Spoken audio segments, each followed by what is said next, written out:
So in yesterday's post-game video, after the Heat lost to the Mavericks, I may have been a little bit mad. Maybe I crashed out just a tad bit at the beginning. So I bet that y'all expected that tonight I would do the same thing.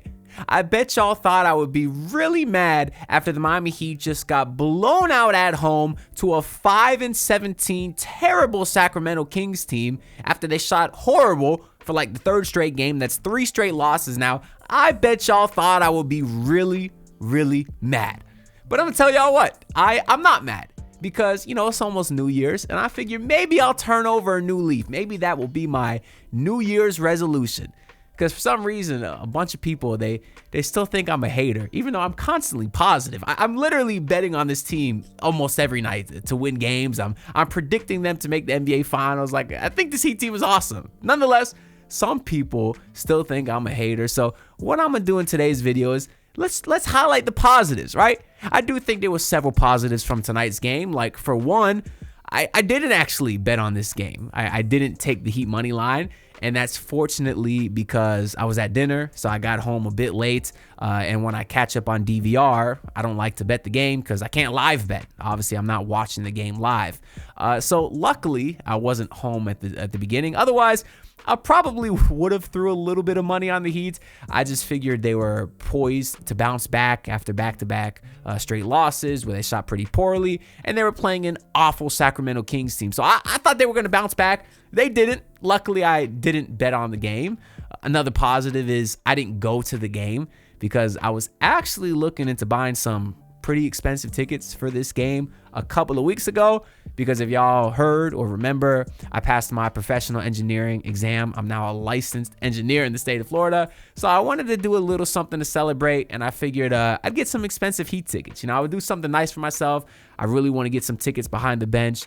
And I decided not to go to a game in Miami, actually, because tickets behind the bench are so expensive. They're like $2,000, and I'm not spending that kind of money on anything, let alone an hour basketball event, right? But I did actually end up getting some tickets to the game in New Orleans. I got them like a week ago now, so I figured I should tell y'all because it's pretty cool. What happened is I had heard that Pelicans tickets are like dirt cheap. I don't know if y'all knew that, but like you can get to a game for like $6, something crazy like that, right? So, and I guess because the team sucks, right? I mean, they still got some fun names. I know Zion will miss a lot of time now, but you still got Trey Murphy and some nice, fun young rookies like Derek Queen and Jeremiah Fears and stuff. So I'm surprised those tickets are so cheap, even though they suck, because you still got some nice names on there. But just for the hell of it, I was like, let me see how cheap courtside tickets were. And relatively speaking, they were pretty cheap. So yes, I did buy a pair of courtside tickets to Heat at Pelicans on February 11th. I actually got the row directly behind the Heat bench because I thought that'd be a little bit more fun than floor seats, because I'm literally like, I'll be in the Heat huddles. Like, I'm hoping I can hear what they say and everything. I don't know. I've never sat that close before. But tickets were $400, which obviously is expensive, you know. But compared to like the $2,000 to $5,000 in every other venue, I had to take advantage of it, man. It's always been like a lifelong dream of mine to sit that close during a game. And for $400, I said, hey, I'll do it. You know, I'll buy the cheapest plane ticket there. I'm literally gonna go to the game, fly home like the next day. So I'm literally just going for the game. So all in all, the trip will be like $600. I'll probably spend $100 on beignets when I'm there, because those look good in New Orleans. But still, it's significantly cheaper than lower, like, first row tickets in any other arena. So yeah, so I'm going to the Heat versus Pelicans game, and I'm definitely going to film a lot of great content. So hey, make sure y'all subscribe, because February 11th, maybe y'all will get some behind the scenes previews of what's going on in the huddle. I'm definitely going to film a lot while I'm there. So again, back to this game. Luckily, I decided to buy tickets to that Pelicans game, and not tonight, because had I spent $1,000 to go watch this team play, and this is the result I got, it would have been ugly. So luckily, I didn't go to this game where they obviously shot horrible from 3, which could be looked at as a positive as well, because this is now 3 straight games with pretty bad shooting. At some point, they're going to bounce back, and you want to hope it's in their next game, because their next game is actually Tuesday versus the Orlando Magic, which is in the NBA Cup. So, you know, I always say I don't really care about the Cup, and I don't, but I could see myself getting into it, you know, if they start playing well. So if there was any time for them to bounce back, it would be next game where there's a little bit more stakes in the single elimination, right? NBA Cup. Other positives as far as tonight's game, you got Simone Fontecchio, and the reason that that's positive is because literally in yesterday's video, I was very critical of Simone, rightfully so. I think the criticism is fair considering he's shooting like 18% from three over the last like a few weeks or so. But what I did say is that I'm almost done giving him a pass. You can only say he's regressing to the mean for so long before you start saying the beginning of the season was a fluke, right?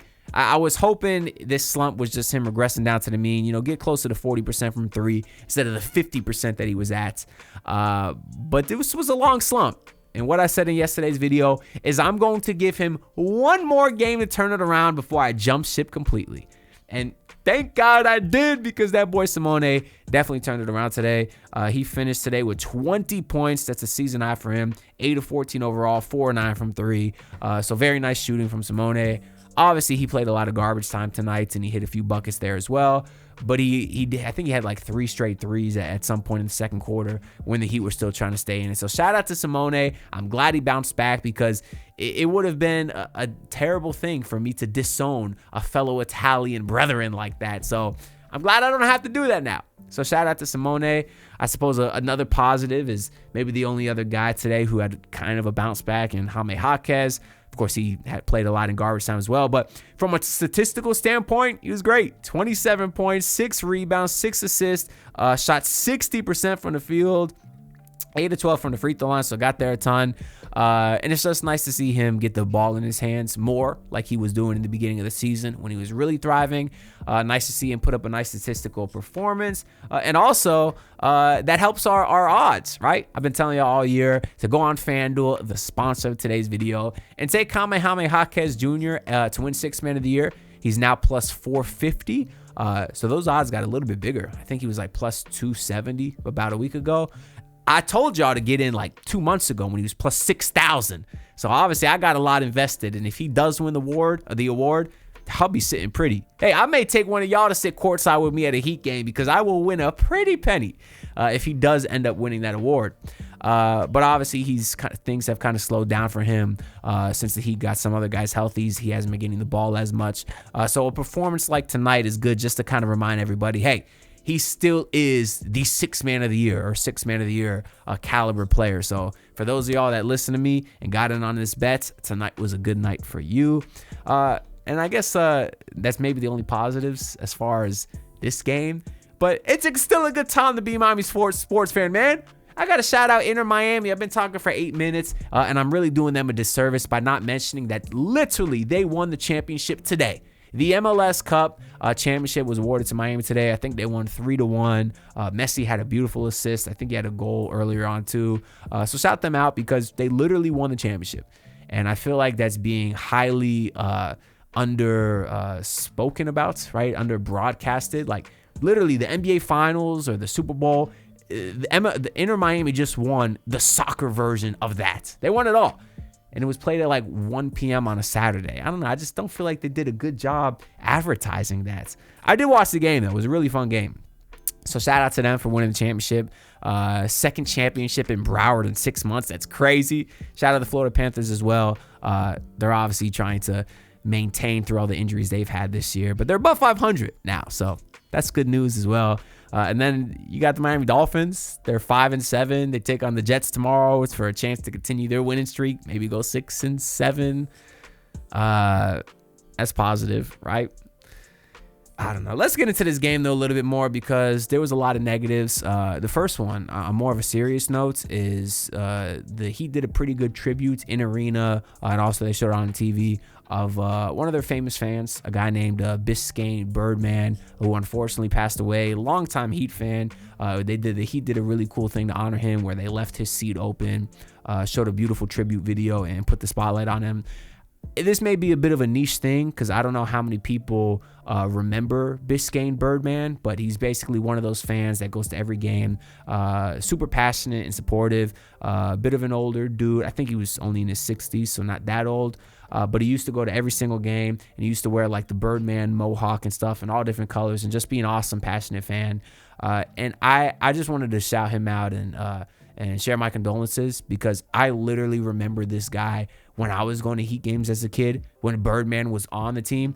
Like, I have vivid memories of going to games with my dad, and Birdman would have a crazy dunk, and then they would show Birdman celebrating, flapping his wings, and then the camera would pan to Biscayne Birdman in the audience flapping his wings. He would just get everybody hype, including myself, and I just have a lot of great memories associated with that era, and just also like with him, bro. And you know, I would definitely respect him as a fan and everything else. So my condolences to him. I thought that was an awesome tribute from the Heat. As far as the game, you wish things would have gone a little bit better. It's a tough time for the Heat to get in this little losing slump, because my mind is so centered around Giannis right now. Like, if he is going to ask out officially one of these days and give a list, you know, I think part of the reason Miami might now be on his list, right? Because in the offseason, it was just the Knicks, we heard. But I think a reason now he might open it to Miami and maybe some of these other teams like Toronto, perhaps, is because they started the season off playing well. You know, Miami has, and Toronto as well. But Miami's played really well. And I'm not going to say that a 3-game losing streak is going to change Giannis's mind. Like, that would be stupid. Every team goes on a 3-game losing streak. If that changes your mind for why you wouldn't want to be in Miami, then you probably never wanted to be here to begin with, right? Not to mention the Heat had injuries today. No Davion, no Tyler Hero. But I would like to see them at least turn it around, you know, because if they could sit, they were 7 games above 500. Now they're only 4. But if by the time, you know, he starts asking out if he could be 8 or 9 games over 500, you know, it's just, I think it couldn't hurt is all in terms of a Giannis pursuit as that team continues to lose. They were losing last time I checked as well. Yeah, they lost to the Pistons today. So they're now 5 games under 500. So I definitely think Giannis will ask out. Obviously, he's out 2 to 4 weeks with the injury now. So, you know, at first I thought it was going to be an off-season thing. Now maybe it happens mid-season. And if it does, obviously the better the Heat play, the better chance they have as well. But just talking a little bit about this game, I mean, I don't have that many notes at all, because the Heat kind of got killed almost from the jump, or at least from the second quarter on. In replace of Hero and Davion, Drew Smith and Khalil Ware did get the starts. The Kings did have no Sabonis, which I thought was going to work in Miami's favor, because, of course, he's such an elite rebounder, has had some really monster games versus Miami. So I thought that was going to help Miami's chances. I guess not, because Zach Lavine got off to a blazing hot start. I think he had 18 points in the first quarter without a miss. 3 minutes to go into the quarter, we saw Jameer Young check in, his first meaningful minutes this season. Of course, he's been with the G League this season, and I like Jameer Young. You know, I have a whole video dedicated solely to him on this channel. We kind of did a little bit of a breakdown about him and his background when the Heat signed him. And the one thing I really liked about him is his drive and kick ability. I mentioned that in that video back then. And of course, one of the things that Davion Mitchell's done so well this year is drive and kick. You know, he's been using his speed to get into the paint. So I did think maybe Jameer Young could provide some of those things tonight, but he didn't really have a great stint. Of course, he didn't play that much tonight. Let me see how many minutes he ended up actually playing. He played just 7.5 minutes today, 0 points, 0-1 from the field, just 1 assist. But to be fair, he was playing minutes with Jovic and Simone. Obviously, we said Simone played well, but Simone's had been struggling. Jovic had been struggling and did struggling. So it was a pretty bad unit in general, although the Heat were only down 3 after the first quarter. Then in the second quarter, I saw what was like one of maybe 2 positive plays from Jovic today, who did play a lot. And surprisingly, I actually think Jovic led the team in plus-minus. No, okay, actually, Kashad Johnson led the team in plus-minus with 9. And then Fontecchio at 4. But then Jovic was a 0. And this game was so bad for Miami that a 0 is third leading in plus minus. But don't get it twisted. Jovic was bad today. The one play that I do like is when he had Malik Monk on him, Jovic actually used his size to back him down and force a foul on Malik Monk. That's one of the things that we said a lot about Jovic last year is, unlike Bam, who really can't take advantage of a smaller mismatch in the post, Jovic did that last year. He wasn't scared to throw his body into guys if he had a smaller guy in his back and get to the line. And we haven't seen a lot of that this year from Jovic. It's mostly just been jacking up terrible threes and difficult layups in transition. So it was nice to see them go to him a little bit in half courts with a smaller guy on him. Then that's when we saw Simone hit 3 straight triples. That would actually give the Heat a 1-point lead. And it was all down from there. The Kings absolutely blitzed us. This one play in particular, not a good look for Jameer Young. Jameer Young was dribbling, had the ball poked away. It was a bit of a loose ball situation. And DeMar DeRozan dove to the floor, and Jameer Young didn't. I'm watching Young run on top of the ball, trying to pick it up. And then there comes DeMar DeRozan flying in to pick up the ball. First guy to hit the floor gets the ball 99% of the time. And it's just not a good look for Jameer Young, a guy who's trying to earn his spot here, that the 40-year-old DeMar DeRozan is diving on the hardwood and you're not. That it may seem sort of insignificant, really, but trust me, this is the type of stuff the coaching staff is looking at, with a guy like this. And I'm not saying Jameer Young doesn't try hard, he's not Heat culture, but in that particular instance, it stood out to me, and I guarantee you it stood out to Coach Spo and the coaching staff as well. Jovic, I thought, was awful on the offensive or the defensive rebound side. He kept giving up tons of offensive rebounds. His shot selection was terrible today. Outside of the one time he had Monk in the post, there was this one play where Jovic had Westbrook on him. I'm thinking, okay, do the same thing. Back down Westbrook. Yes, he's very strong, but you're still much bigger. Jovic does 2 lazy dribbles to try to back him down. Then for some reason retreats all the way to the 3-point line and jacks up an awful 3-pointer. Just terrible shot selection from him. And really from everyone today. I thought there was a lot of stagnant shots today where they would try to move the ball and then the ball would stick a little bit. And then they would just force up a shot when there was still time on the shot clock to pass. I saw Bam do that several times. Wiggins did that several times. The shot selection today was awful. But the defense was the worst part. It was truly atrocious in that second quarter on. Nobody was picking up in transition. Zach Lavine was just walking into the paint whenever he wanted, and he finished with 29 first half points. I don't want to act like it was all bad on Lavine. He certainly hit some very, very difficult ones throughout the game as well. Some tough ones over Drew Smith and over Bam. But it's like they let him get settled too easily. And then once a guy who's as good a shooter as Lavine gets hot, it's kind of hard to slow him down no matter what you do. You really need to put some pressure on him early on. And then also attack him. That's one way that they miss Davion Mitchell, because one of the best ways that you can kind of slow down a hot shooter is to attack him on the defensive end, because Zach Lavine's not a great shooter. And that's something, or defender. And that's something that Davion Mitchell would have done. He would have attacked him, try to get to the paint, try to get to that left-hand scoop shot. And that's just not something that Drew Smith is as good at, obviously. So I do think that's one way they missed Davion today. They would end up being down 17 at the half. They gave up 72 points in the first half, which is ridiculous. You saw in the third quarter, Spo started Jaime Jaquez over Khalil Ware. I don't know if that was necessarily an indictment on Ware. I just think that was Spo trying to mix some things up, because Ware didn't jump out in the box score today, 5.6 rebounds, but it's just I feel like he was far from the biggest problem today. Although he wasn't great or anything, but he's far from the farthest problem, our biggest problem. But at the end of the third quarter, the Heat were down 101-87. Which is just ridiculous. And then I didn't even take any notes in the fourth quarter, other than John Crotty mentioning something that I've been saying for months also. So, hey, I do know a little bit of ball, because if y'all remember, one thing I used to always say about Jovic in his shot is he doesn't follow through on it. He kind of does this quick chuck it up shot in the corner. And when you're in that much of a dry spell, I think it's beneficial to you to hold your follow through and just get everything set, fix your mechanics a little bit, and it just helps you rush it less. Because a lot of times you're more open than you realize, and especially at 6'10", you don't have to rush your shot, because you can still shoot over a lot of the defenders that are closing out on you. And John Crotty mentioned the same thing, so it made me feel kind of justified, because I had been saying that for months about Jovic also, because even on a much smaller scale, playing pickup basketball every night. If there's ever a time where I miss 3 or 4 threes in a row, I feel like I'm rushing a little bit. You always hold the follow through on the next one. Hold it until it feels right, and then you can kind of get back into your natural shooting motion, whether you'd like to do a quick flick or hold it for a second or keep the guide hand up, guide hand down, whatever it is. But when you're in a slump, just try to keep everything up, because then you can adjust. Oh, is my elbow too far out? Is my guide hand not set properly? I think that would be beneficial to Jovic. But we'll run through the box score real quick here. Wiggins today got you 13 points. Bam Adebayo, 9.7 rebounds.